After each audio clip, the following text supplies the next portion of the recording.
Good morning and welcome to the FarmDoc Daily Live Coronavirus and Ag episode, Financial Perspectives on Agriculture and Coronavirus. We'll be talking today with Nick Paulson, Associate Professor and Director of Graduate Programs here on the Urbana-Champaign campus of the University of Illinois, about the financial health of farms in the FBFM record system here in the great state of Illinois, and Nate Kaufman and Cortney Cowley of the Federal Reserve Bank out of Kansas City will join us as well. Now, let's take a quick poll.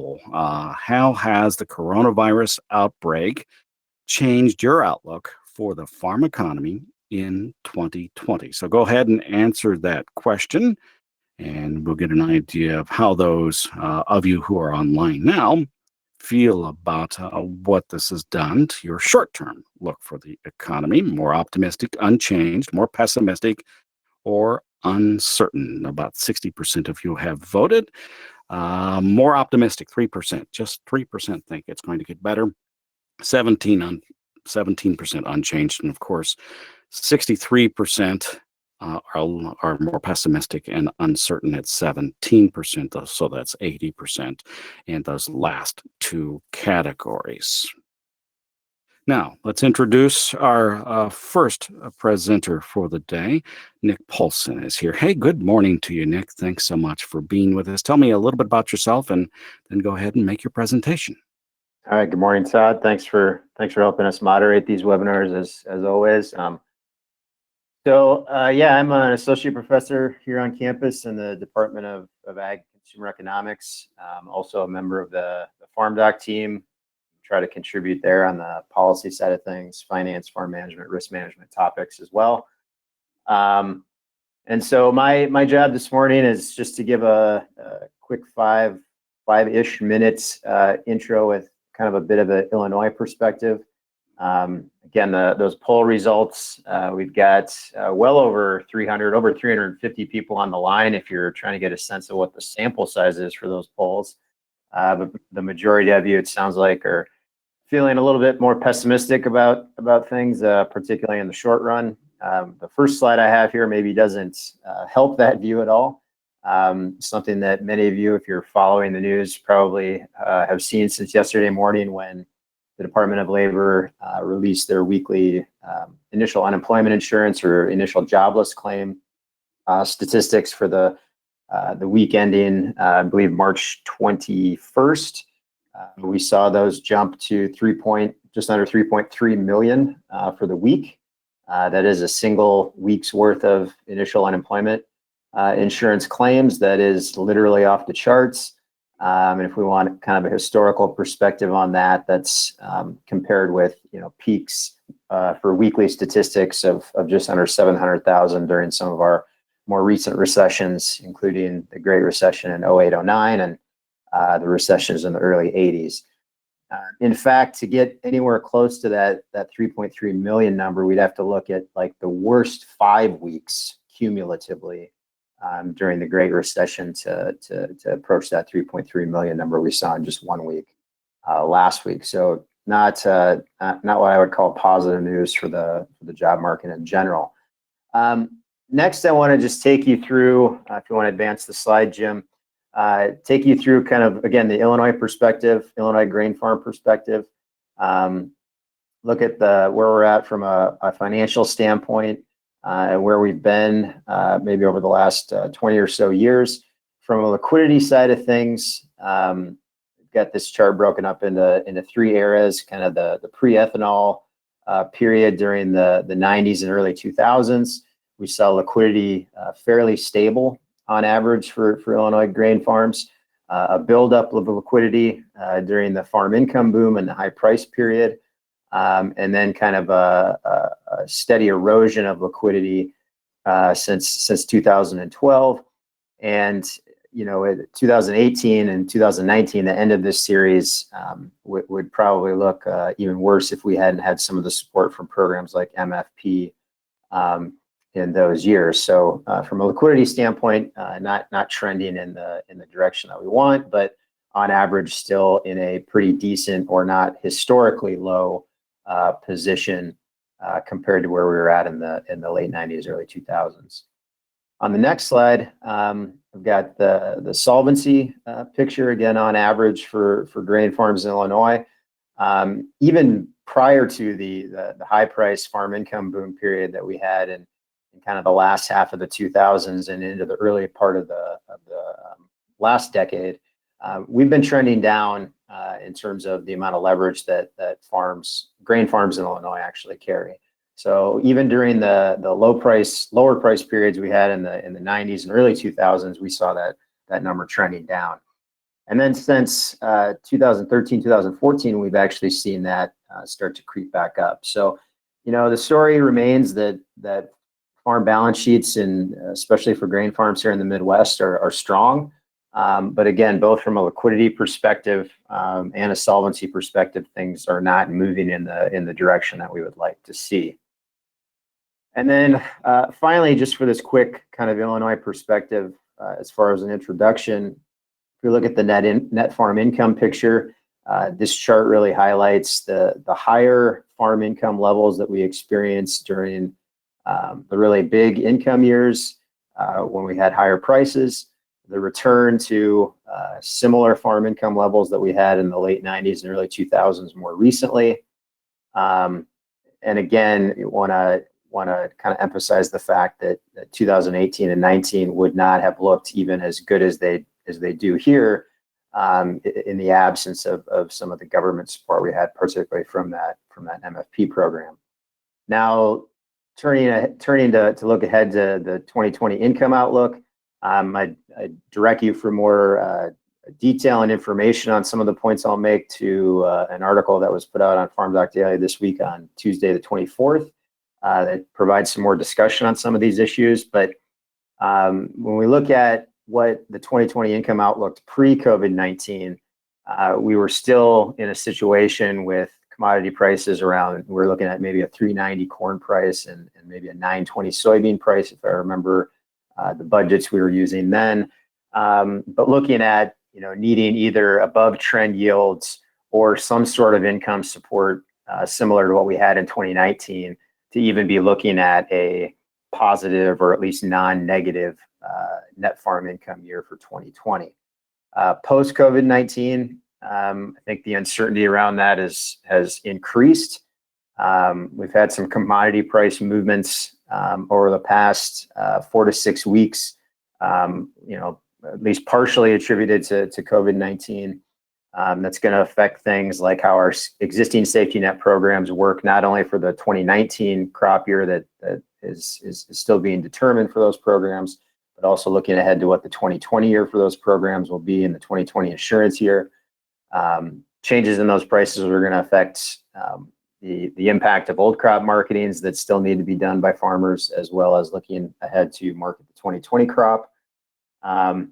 Some impacts on input prices, and from that perspective, we could see effects going in both positive and negative directions in terms of affecting returns and incomes. So potentially lower energy prices would have a positive effect, but then also what the effects might be for reduction in demand for corn for ethanol use would be one of the main ones to point to on the negative side for input prices.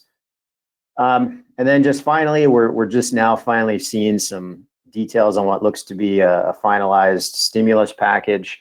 The Senate passed unanimously a $2 trillion stimulus package in total, with about $49 billion directed towards food and agriculture out of that $2 trillion. Market activity, stock market activity in the past 2 days has been relatively positive in terms of responses to what that stimulus is going to look like. Not a lot of details on that yet, but definitely some dollars allocated in that stimulus package for agricultural producers.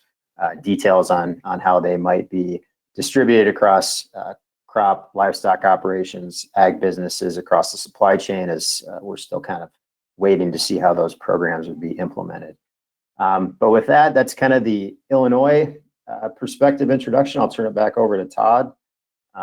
He can transition to our Kansas City Fed guests. You bet. Hey, thank you so much, Nick. So let's go ahead and fill out this poll as you're waiting. What are your thoughts on the Senate's $2 trillion federal stimulus package? You can read through those. In the mean space, a couple of items. If you're looking for the way to download the slides you're seeing, that is over on the left-hand side of your page. In the gray bars, you'll find a handouts. It says handouts section, and you can download these as a PDF file. And I think Nate Kaufman, while they're filling this out, and the number of people has increased that are listening, so you're in the middle of a poll, so look for poll, and you can go ahead and fill this out. But Nate Kaufman, why don't you tell me about yourself while they're finishing that up, and about Courtney as well, and what you both do at the Kansas City Federal Reserve. Sure, and thanks, Todd. Thanks, Nick, and others from the farmdoc team for inviting us to participate in today's webinar. My name is Nate Kaufman. I'm with the Kansas City Fed, based out of our Omaha branch office. Many of you may know the Federal Reserve Bank of Kansas City has an area in the middle of the country. Our responsibility is specifically in support of monetary policy, but given the region that we cover is prominent as it relates to agriculture, which is one of the reasons for this discussion. As Todd mentioned, Cortney Cowley is also on the call today. Courtney is an economist in our office who has helped with put some of today's information together as well, and will be available to answer some questions. So thanks, Todd. Glad to be here. Yeah, and here are, speaking of some answers to the questions, here are the answers to the poll question. 15% of you say that the stimulus package should be larger than the current package. Stimulus seems to be about right, 27%. 16% think that should be smaller than the current package. Just 2% say federal stimulus should be provided at all. And not sure are 41% of you. Hopefully we'll have a better idea about that as Nate goes through his set of slides for the day. The floor is yours, Nate. Well, thank you, Todd. And again, glad to be here and share some information of things that we've been thinking about from the Kansas City Fed perspective. My focus will also be on agricultural finance. A couple of quick points here on this title slide that I think are important. One is obviously my disclaimer that you see at the bottom, but also the point that I might emphasize is the date, because this is prepared here for March 27th, but as we all know, conditions have been changing extremely rapidly over the past 2 weeks. I think as a starting point, though, it's important to recognize, even before going into some of the specifics on ag finance, what we're facing with the current circumstances with COVID-19. First, what it's not, but then also what we think that it is. And let me start just first with what it is not. And first, I would say it has not yet been a banking crisis. So this is a fundamentally different kind of development that we've been facing the past few weeks, relative to the recession and financial crisis in 08-09, which was squarely focused on the banking sector. The second is I would say, and some of you may have heard Fed Chair Jay Powell give his interview yesterday on NBC today. There's nothing that suggests that something is fundamentally wrong with the U.S. economy, but rather this has been something that we would often talk about in economics as a shock to the economy. So let me offer a couple suggestions of what this current crisis is. And first, I would say that it is squarely connected to healthcare. So the path of what we see going forward will likely be directly tied to progress, one direction or the other, in terms of resolving issues surrounding the virus. And then second, I would say understanding what it is in economic terms is that this, different than past recessions, has brought with it a global collapse in demand for specific segments of goods and services in our economy, anything related to travel, restaurants, or really anything that requires in-person group gatherings has seen an unprecedented drop in business activity over a very short period of time, as Nick alluded to with the unemployment insurance. So even though the crisis is going to be focused on those some specific sectors at the beginning, obviously no sector will be immune. And so the rest of the focus here that I'll offer is on ag. So as Nick mentioned, and we didn't necessarily coordinate in terms of what specific items we might talk about as it relates to finance, but I think we're both focused on something that I think will be important to monitor going forward, which is thinking about solvency and liquidity. The chart that you see in front of you is sort of a view of the world prior to COVID-19, where the USDA had suggested that farm incomes might be up a bit in 2020, Part of that, likely coming about in the last couple of years with some support from the MFP program.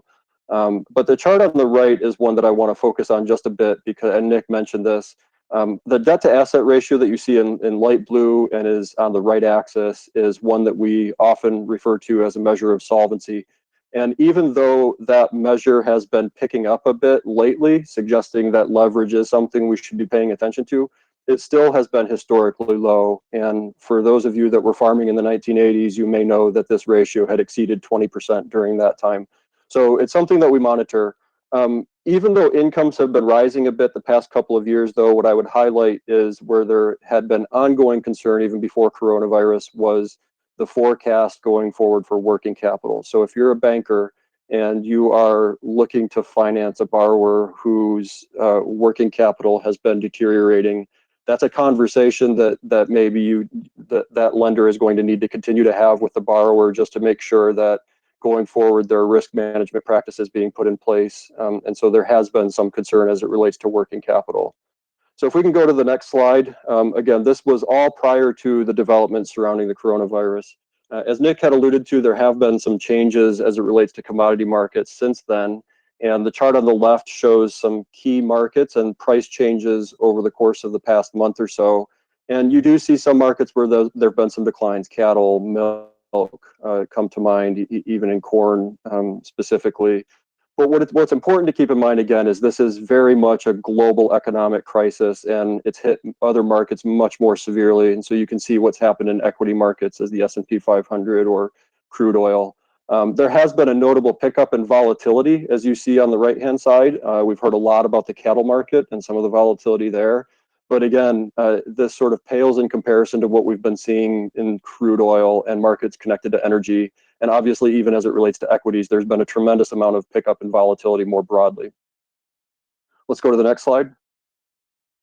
So let me offer just a few thoughts about what things might look like going forward. And I think that it would only be fair here, though, to suggest that future impacts are highly uncertain. So I can sympathize with the polling question at the beginning where many of you may have indicated a degree of uncertainty about what might come going forward. And I think that's what many of us are also feeling at the moment, recognizing that it is, in fact, a healthcare crisis with a very uncertain outcome. Some of you may know, if you follow the material out of the Kansas City Fed, that we connect a lot with lenders and many other businesses and organizations in our region to get a sense of what the sentiment might be surrounding agricultural finance. One of the ways that we do that is through a survey of agricultural banks, both in our region, but then in other parts of the country as well. And I offer a couple of the comments that you see on the left-hand side from data that we are currently collecting. So we will release a full report in the next month or so on this as we're assessing the data. But some of the data has already come in, and we've been trying to get a sense of how others are thinking about this. I won't read through the comments, but I think that you can get a sense of how others have seen some of this unfold. The chart on the right shows our preliminary data that we would see as it relates to farm income and then more specifically credit conditions. Here too, I think this is consistent with the polling question earlier where many people might expect a little bit of weakening, maybe specifically as it relates to loan repayment. Obviously farm income, an element of this that we're expecting to see a little bit of a pullback. What I did not include in this was land values, and I want to offer a couple thoughts to wrap up here before we go into questions of first a few things that we have our eyes on specifically as areas of concern, but then try to offer a couple pieces of information that might be some silver lining. The first is where there's been area of concern. Obviously in the cattle market, that's been one where prices like other commodities had declined sharply as COVID-19 was expanding. We've seen some price recovery there, but certainly the volatility in that market is one that's worth paying attention to. The second is biofuels. And so the ethanol sector specifically dealing with oil prices at $20 or just above, a sharp drop in gasoline and ethanol prices, that's another one to pay attention to.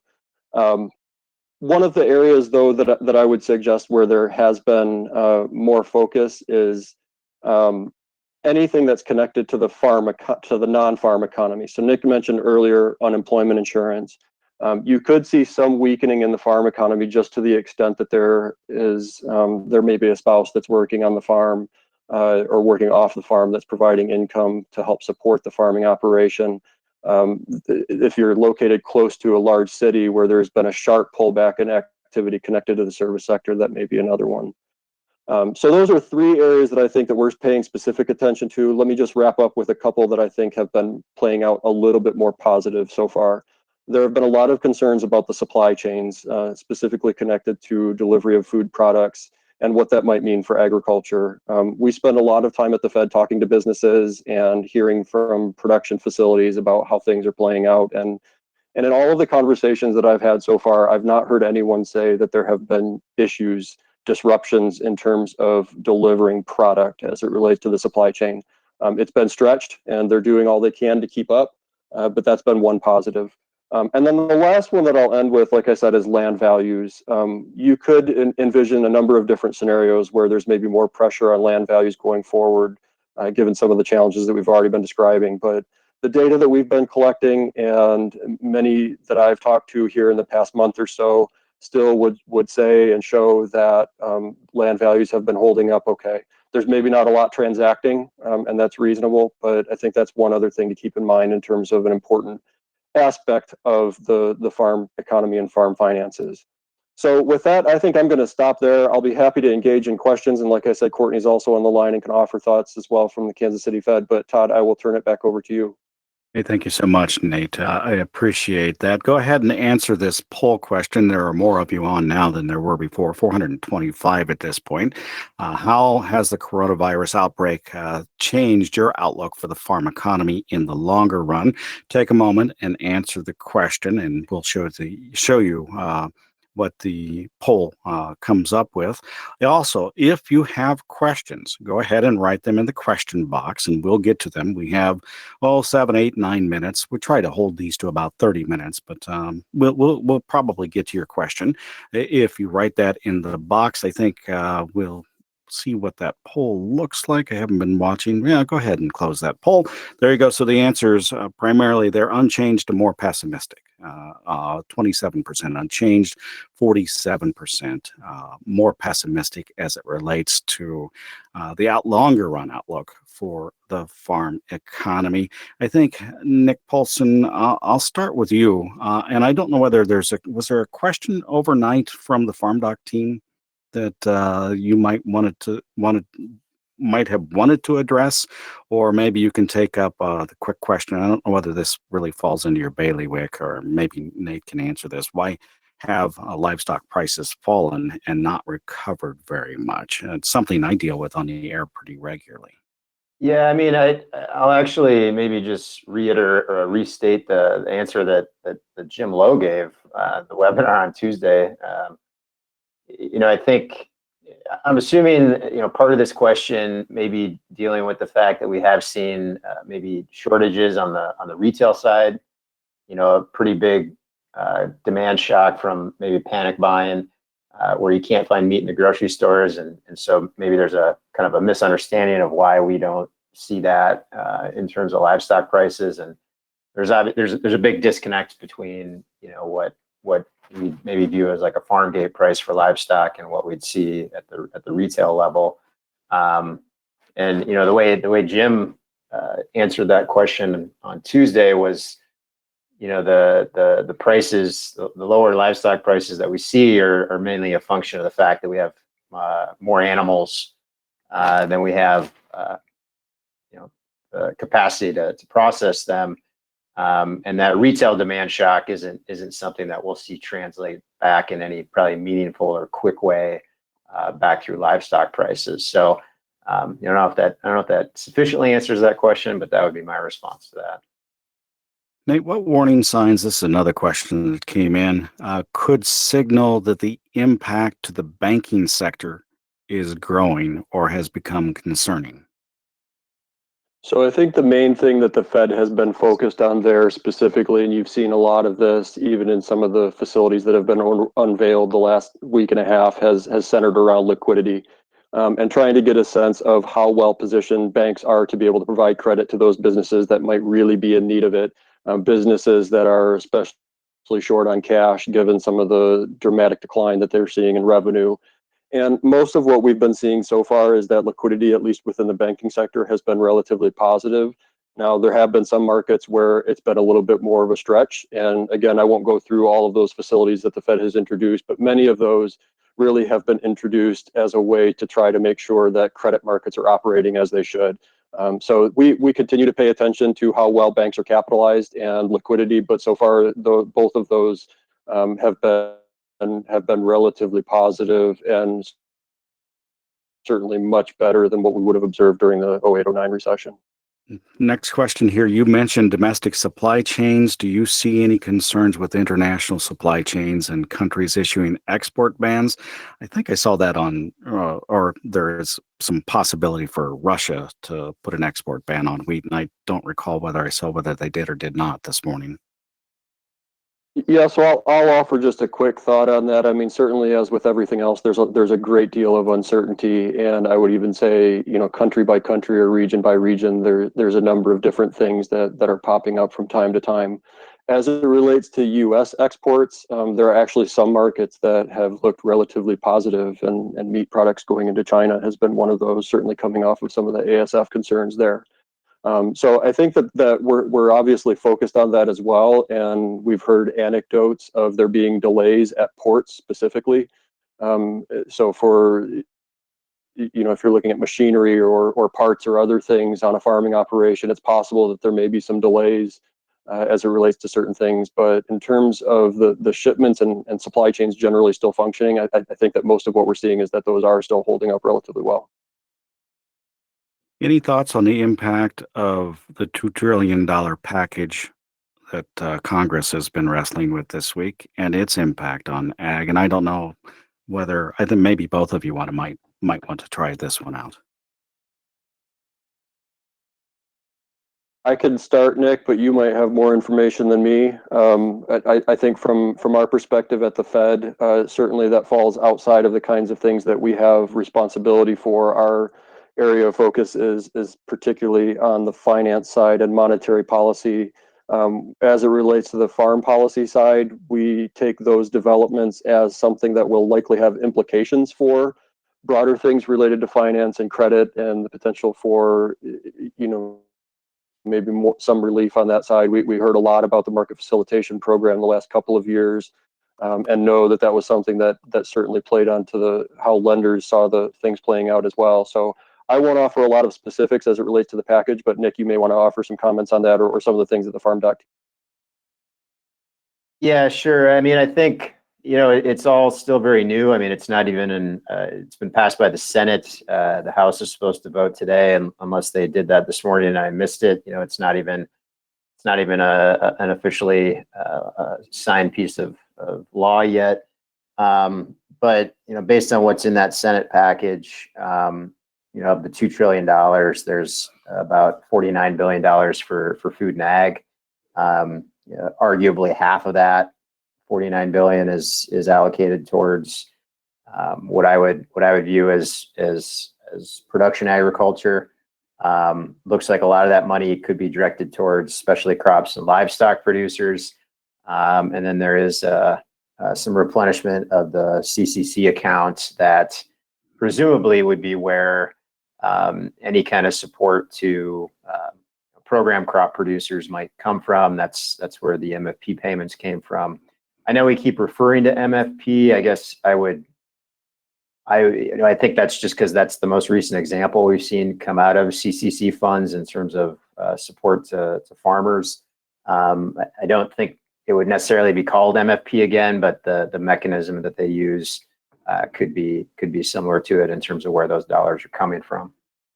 We have a whole bunch of questions to go through. We don't have that much time, so I'm going to ask just a couple of more. How many more years of losses on farms until widespread liquidations of farms? We're seeing some of that in the dairy industry, of course, at this point, but this probably is more broadly based for grain and livestock farms.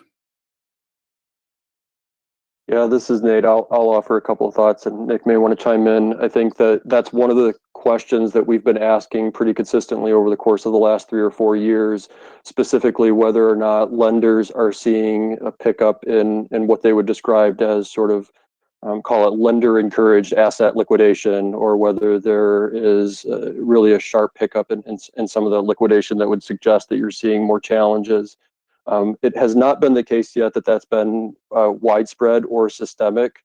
There certainly have been examples really across the country of where you've seen more financial challenges. There have been a lot of reports about bankruptcies of small and mid-sized dairies over the last couple of years, and you've seen that in some other operations as well. So while it is a broader reflection, I think, of a pickup in financial stress, it still has remained relatively low, particularly in comparison to what we would have observed in the 1980s. So I don't know that there's necessarily a time frame over which we would be able to say something specifically, but I think that the more that we would see a larger segment of agriculture face pressure, it would play out first in ongoing declines in liquidity, and then eventually start to translate into that debt to asset ratio that both Nick and I highlighted in terms of leverage. So those are key indicators that I think a lot of us are trying to monitor to get a sense of how it might play out. And finally, to close out our session today, this question, debt service costs are very low. What level of debt makes most sense for the sector at this point? I could try to take it, Nick, but feel free to interrupt as well if you have something. I think that it's really difficult to say something that works for the entire sector. What we look at as a debt to asset ratio is sector wide, and there, like I said, it's 20% was a debt to asset ratio that for the entire sector you started to see a lot of problems in the 1980s, and we've been between 12 and 14% for the past number of years. But that debt to asset ratio will not be applicable for any specific operation. It largely depends on what the production cycle might be, a lot of other farm specific types of measures. It will be very different in the cattle industry or the hog industry relative to a grain operation. So I hesitate to give any specific number there, because I think that it really needs to reflect the specifics of each particular operation. Well, thank you so much. I appreciate you taking the time with us today. Of course, you've been listening to a FarmDoc Daily Live webinar.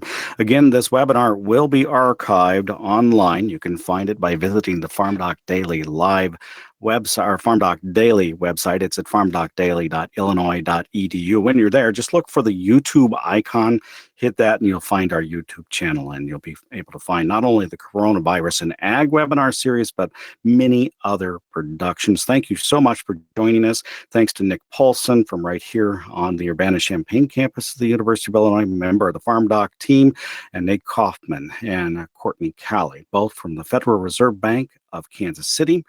I'm Illinois Extension's Todd Gleason.